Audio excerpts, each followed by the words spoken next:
এখানে দেখাবো সেলাই মেশিনের প্যাডেল, পাদানি অনেকে বলে বা প্যাডেল বলে। ইলেকট্রিক প্যাডেল, কারেন্টের সাহায্যে যে মেশিনগুলো, কারেন্টের মোটরে যে মেশিন চলে তার সুইচ বারবার সুইচ চাপার কারণে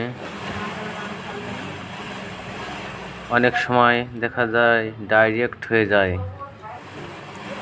মেশিনে একবার চাপ দিলেই অনবরত চলতে থাকে। কি কারণে হয় এটা? দুটো পাতি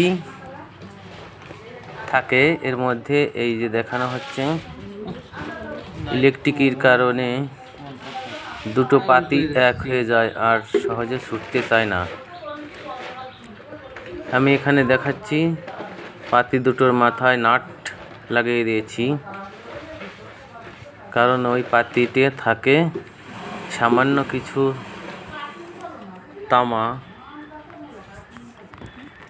তামার কারণে ওই পাতিটা লেগে গেলে আর সহজে ছুটতে চায় না।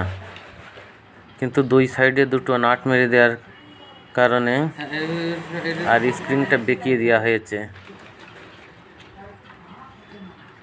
এবার আমরা সব কিছু সেটিং করে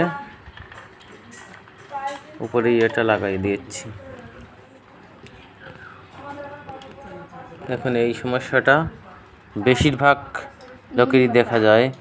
যখন হয় এই সমস্যা তখন খুলে পাতিটা বেঁকিয়ে দিতে হবে।